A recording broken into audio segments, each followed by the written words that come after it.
It's almost 1 o'clock. I went ahead and hit live. You're not on, but just to build some, let people get on.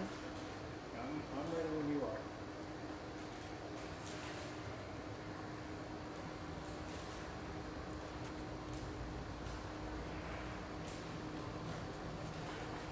The thing is, The light. I gotta come in about right here. That sun is just about to get me there. If I need to stand over here a little, just because the sun, am I still okay? Yeah, you're good. Okay. Okay, we've got some people on, so we'll go ahead and start. Okay. All right, hi everybody. Welcome to Facebook Live Friday. I'm super excited because this week we have John Wilbur. He's here in Joplin, so I'm really excited to hand it over to him and to see what he has to share with us today. So I'm gonna go ahead and flip it on over to John. And I think we're good to go. All right, hello everybody from Joplin. I'm super happy to be here, not only in Joplin, but in our Legacy Lodge, which was recently completed. We've still got a little bit more work coming outside, but it's really coming together great. And you know, this symbolizes the, as many of you may know, we dedicated this lodge to one of our longtime employees, Charlie Pittman, who's over there today in the office working hard like he does every day and has for decades. But the reason we chose Charlie to dedicate this lodge to was because his core value is our core value, and that's we care about people. And this lodge, more than anything, symbolizes why we care about people. It's not just the significant investment we put in here or our other facilities that we're updating, but it's just the care that we put in here. And so just really super happy to be here in Joplin with everybody and at this lodge. In fact, we're going to be holding our first ever holiday party for our employees here tonight. So after many years of hard work and really focusing on work, we're finally able to just sit back, relax, and have a little event to celebrate our success. And we're going to be doing that tonight here, actually in the lodge. So most importantly, the message I have for everybody today is we're approaching the end of the year. I just want to thank everybody, especially our drivers, company, and owner-operator, for all your effort and your commitment and your dedication to our company. I personally have never been more proud to work with a group of people in my career than I am right now with Tri-State and all of our affiliates. It's just been great. So I'd be remiss to also not say Happy Holidays and Merry Christmas to everybody. It's already that time of year, and so I hope everybody has a lot of time and relaxation and great food with their family over the holidays. Even though at the holidays, most trucking companies are real slow, most of you know we aren't. In fact, we had an incredible week, Thanksgiving week, and this week is even a better week. This is one of the biggest weeks of the year that we're having this year. So we're really excited about how we're finishing the year and really looking forward to it. So today, I'm going to go over some things we've accomplished in 2018. I'm also going to talk a little bit about 2019, what our plans are, what our freight outlook is, and all those kinds of things. But it's an open book as far as anything that you guys want to address or ask or anything. She'll make sure she gets me the questions, and I'll address them. So any topic's open for today. So let me get my list.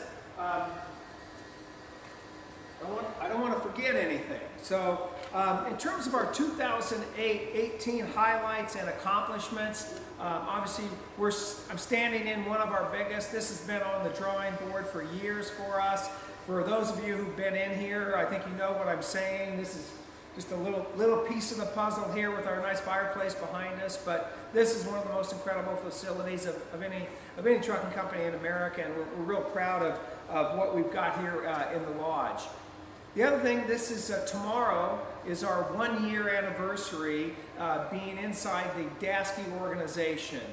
We merged with Dasky and became one of the 19 operating companies within Dasky on December 1st of 2017. So tomorrow represents our 1-year anniversary. It's been a great move for us. We love working with all the Dasky people, all of our sister operating companies around the country, many of whom we're starting a joint venture and partner with. So it's going to be a great anniversary. We're real happy to keep going on in the Dasky organization. From a tri-state and Roadmaster Group standpoint, it's also really been a tremendous year. We're going to do over $170 million in revenue this year. That almost doubles our previous record. We're just having an incredible year. We're on our way to 200 million, 250 million, 300 million. So our growth is going to continue, but this year it's been an all-time record. We just really have had a fantastic year. And before I ask for any questions that we've got, I also would make sure everybody knows out there, we are #1 in the DoD, we are #1 in commercial explosives, and we are #1 in the hazardous sector. Okay, so we're the leader in almost every sector that we operate in. When we go in, we don't go there to finish second. Okay, and as many of you have heard before, what we set out to crush our competition, we just do it the old-fashioned way. We outwork, we outsmart, and we out-hustle them. We don't cut corners, we don't cheat, we don't lie. And it's been a very, very successful formula for us, and mostly thanks to all of you guys out there doing all the heavy lifting. We really appreciate it. How are we doing on any questions? We don't have any questions yet. Everyone's just saying hello. Okay, cool, great. Hopefully I have a lot of people on. This has been a great venue for us. You know, I used to get to see so many of the drivers all the time, and now we've got so many facilities. I'm all over the place, and I just don't get to, excuse me, run into everybody as much as I like. So this has been a great venue for me, not only when I'm in front of the camera, but as most of you know, I'm usually commenting on the Facebook Live event when somebody else is in front of the camera. So I do prefer to be over here, as I love being on this side of the camera and talking. Some of the other things that we accomplished in 2018, which are significant. We, as you know, combined R&R trucking with Tri-State. We're operating now out of R&R and also out of ATCO. That's where we run our jobs.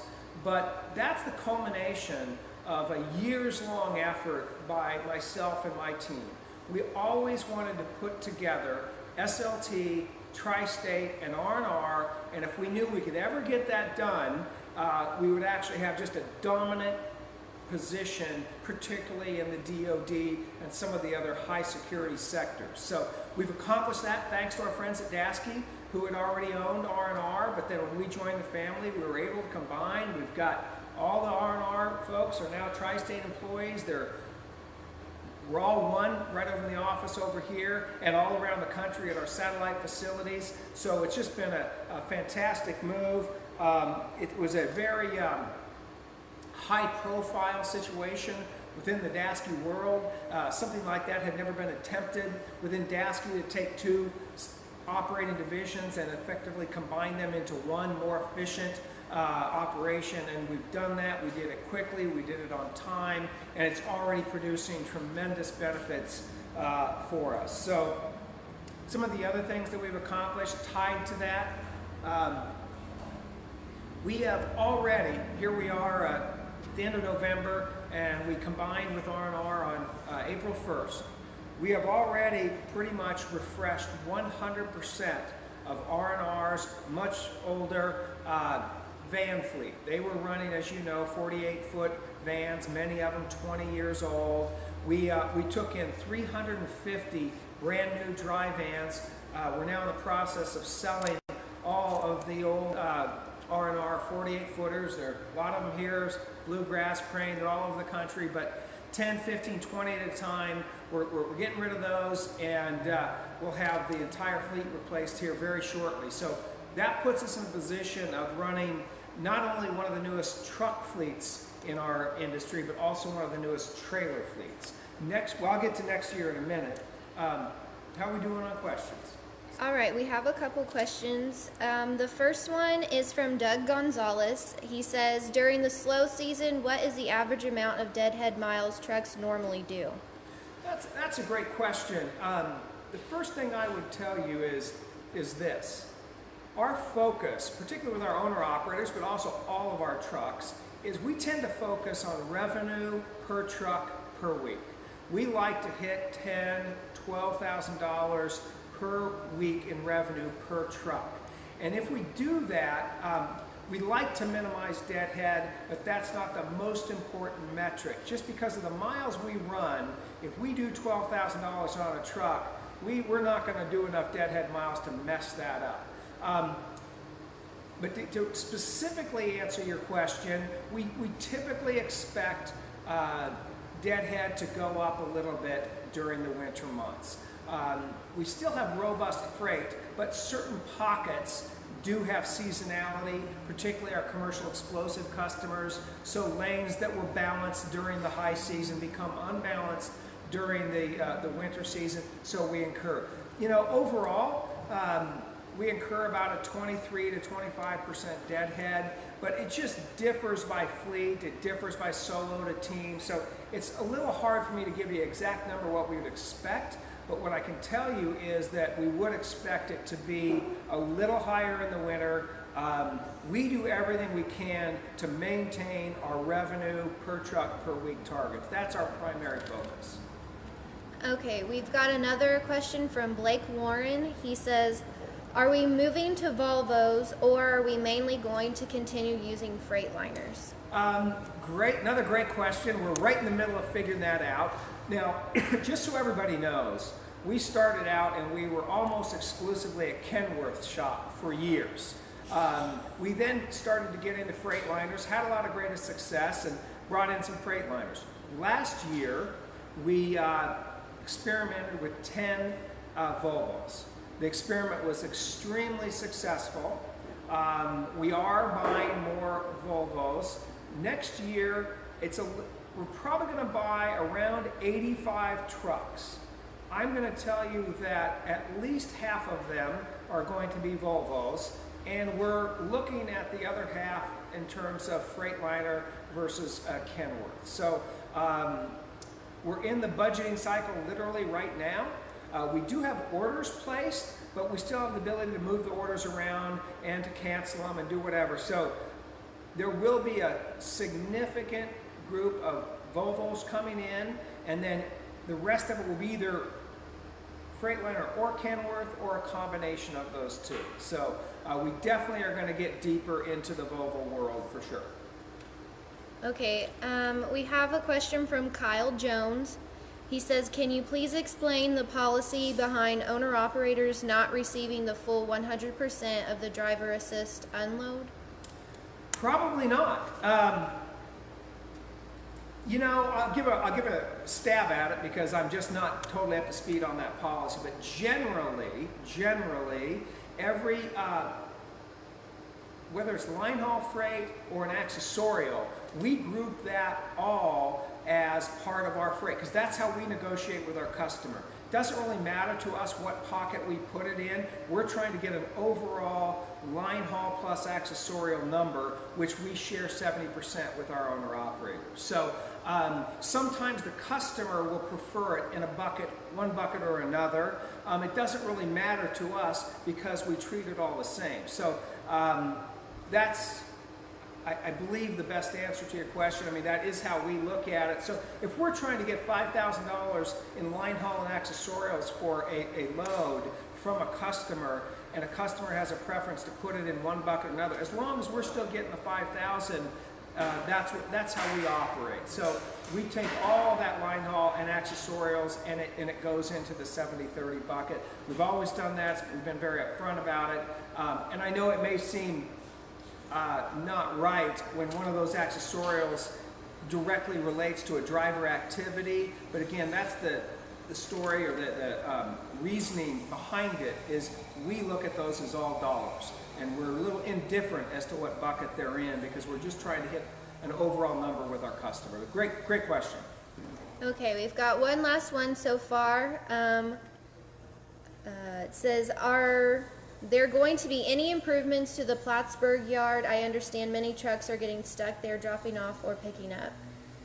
That's always been a sore spot up there, not only where we used to have a safe haven in Plattsburgh, and now we have a little bit better one. Yeah, it is high on my radar. We're looking at a couple of things. Obviously, we have a facility in Champlain. I prefer that we were working out of there, but we really don't have enough infrastructure there to support our operations. So I know we've got some mud type issues where we are, particularly in the winter. We are currently looking at a completely new location in Plattsburgh that may be the best of all worlds. I don't have anything to announce on that, but yeah, we want to solve that solution in Plattsburgh, Champlain, that whole area. What we have up there is not acceptable to me long term, so it's absolutely on our radar. I'd like to make some progress on that next year, but that's not new to us. We're very well aware of that, and it's on our radar. So thank you for that question. That's a great question.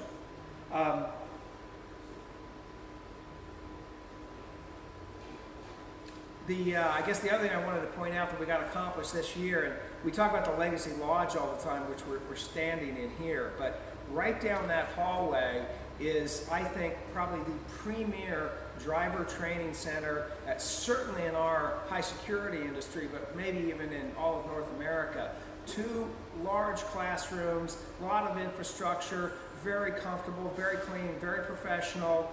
It's adjacent or part of the same building as our lodge, so the drivers that are in training not only have access to those facilities there, but when they're resting or not in class, they've got access to all these facilities here. So we're very proud of not only the lodge itself, but I don't mention enough the driver training center that we have here. And first impressions are critical for our drivers, so putting them in a high quality environment, both from a training standpoint and a relaxation standpoint, when they get started here is really important to us. So that's something we got done this year at the same time as the lodge. It just doesn't get the same high profile notice sometimes as here, just because of what we have in here at the lodge. So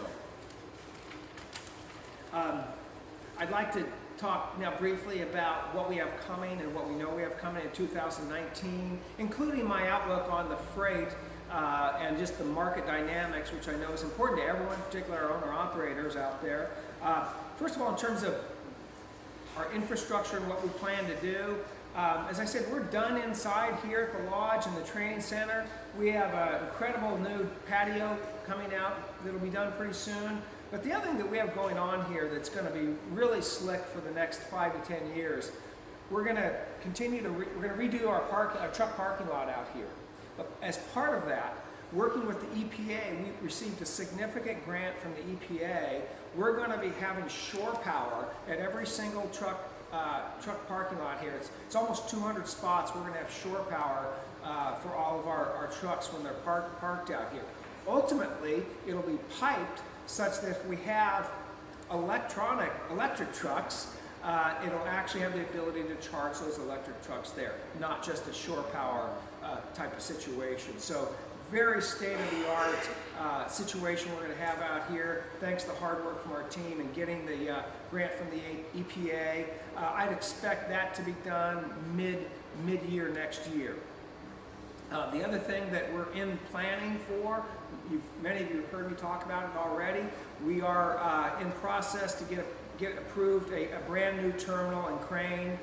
We need one desperately there, high volume shipper location, very old facility there. The team works real hard under some difficult situations there. So crane's high on our priority list. We're in the planning process, brand new terminal, probably, maybe on the location we're currently at. We're actually looking at a land swap that could even put us in a better location, even closer to the base and a little more workable location from a building environment standpoint. So stay tuned for final notice on that, but I'm pretty confident we'll have a brand new terminal up and running in Crane sometime later this year. Really the next one on the list to deal with, and maybe even in parallel, is New York, as we just discussed briefly. We're also looking at Salt Lake. We have drop yards in Salt Lake right now, but we're looking at opening. We've made some offers on some buildings there in terms of opening more of a terminal with a small office, driver's lounge, and a maintenance facility. So that's also on our list. So we got a lot on our plate for 2019 in terms of facilities. I'll just take a break and ask if we've got any more questions. Okay, cool. Makes it easy. I talked about the equipment already. So again, here's where we are in equipment for next year right now. It's not finalized. We're in that process. Somewhere in the neighborhood of 85 new trucks. We don't need to buy any vans because we had such a heavy buy, 350 vans this year. We're going to be buying flatbeds. We haven't bought flatbeds for years here. We're going to be purchasing at least 60 brand new flatbeds, maybe 90, somewhere in that range, equipped just the way we need them, twist locks, everything. And so the same progress that we made in our van fleet this year, we're going to make similar progress in our flatbed fleet next year. That's I know that's a done deal. I just know exactly how many we're going to come up with. The last but not least, in terms of 19, is our freight outlook. I get asked all the time, well, what do you think about freight? Here's generally what I think about the market, okay? The truck market was as tight this year as it's been for decades, meaning lots of freight and not enough capacity to move it. That's why prices, we were able to raise prices on almost every customer this year. Pricing environment was very favorable for trucking companies. The market, in most everybody's opinion, including mine, will soften a little bit. It's still going to be very robust in terms of how much freight is out there. I think there'll be a little more capacity chasing that freight. So it may not be quite as tight a market, and we may not be as positive in terms of pricing. In fact, what I'm projecting for our budget next year, the DoD load count, we believe, is roughly going to be flat.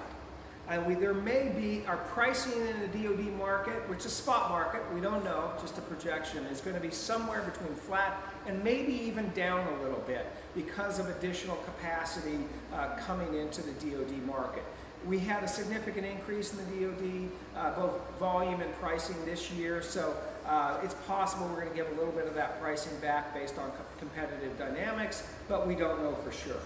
Commercial business, which also is extremely strong this year, expected to continue to be strong in terms of load count, and I do expect us to be able to attain 3 to 5% increases on most of our commercial customers. It's still a tight environment, just not quite as tight as we've enjoyed this year. From a company standpoint, we're going to do about $170 million this year. I expect a minimum of $180 million next year. So we will have some fleet growth, some pricing growth. That's what we expect. It could end up better than that, but that's roughly what we were going to expect. Before I go on to my last topic, I'll just check in again. And are we all good? We're good. Excellent. Okay. The last thing that I'd like to say to everybody out there, all of our drivers, anybody, company driver, solo team, owner-operator. I speak about this subject in our training orientation class when I talk to everybody, but I don't think, brought it up on our Facebook Live events yet. And that is our driver referral program. Most of you know that we do all the traditional methods of advertising and recruiting. We're in publications. I'm on SiriusXM radio at times on advertisements, recruiting advertisements. We do all that stuff. But our most effective recruiting method is our driver referral program. We would much rather pay our current drivers a referral fee to get a good driver than any other marketing recruiting method that we have. The way it works is if you refer us a driver, you receive $1,000 on their first dispatch. So that means if you refer us a team, you're going to get $2,000, okay, on their first dispatch. They don't have to stay 90 days, 190 days, a year. It's an immediate payment to the driver that refers those drivers. The way it works is you simply let anybody in the recruiting department or the training department just register the name of the drivers that you're talking to, And if they show up, if they come to class and they get dispatched, you'll get paid, okay? Again, we love paying those referral fees because we know the drivers in class. We know you know who the good drivers are. We know that those drivers will trust you, and long before they're going to trust me. And the thing that I also tell everybody is, when you talk to drivers who are considering coming to this company, do nothing but speak the truth, okay? Tell them the truth. Don't set their expectations that we can't meet. If we can't back up the truth, we're not doing our job, okay? There's enough lies, and there's just enough lies out there in this industry as it relates to drivers. We should never be in that category. Tell them exactly what you feel, and if there's good, bad, and ugly, lay it all out there, okay? We're not going to hide for that. Issues that we have, we're going to jump on and try to correct. So, but I really just want to end with, give this program a lot of thought. If this is a place that you think is a good spot for you to build a career, share that, get other good drivers in here. I've been telling, particularly our owner-operator fleet, any of those of you out there that are listening, for years, we win with capacity, we win with quality capacity. When we first started building our owner-operator fleet, a lot of the people who are still with us were like, well, gosh, we don't want more, that'll just dilute it. Nope. When we grow our fleet, we've gotten more customers. That's what customers want. They want reliability and capacity. As many of you know, we've got a customer right now who brings in shiploads of explosives. We do 100% of every ship, okay? And that just puts us in a great position from a volume and a pricing standpoint. So, highly recommend you participate in the referral program. We have drivers that make $10,000 to $20,000 extra a year on this referral program. So it works. Just keep it in the forefront of your mind. You can always utilize me. Anybody, if you don't have my contact information, my personal cell phone, my email, you can get it. You can use me to help recruit. Best way to get a hold of me is to text me or to email me, and I will absolutely get back to you. And it's just really, especially this time of year, it's just the driver referral program is something everybody ought to be thinking about. Unless we have any questions, I'm going to probably end it there with how I started, which was very simple. Thank you. Appreciate your hard work, commitment, dedication to our company. Most importantly, happy holidays, Merry Christmas, and enjoy the time with your family. Thank you very much.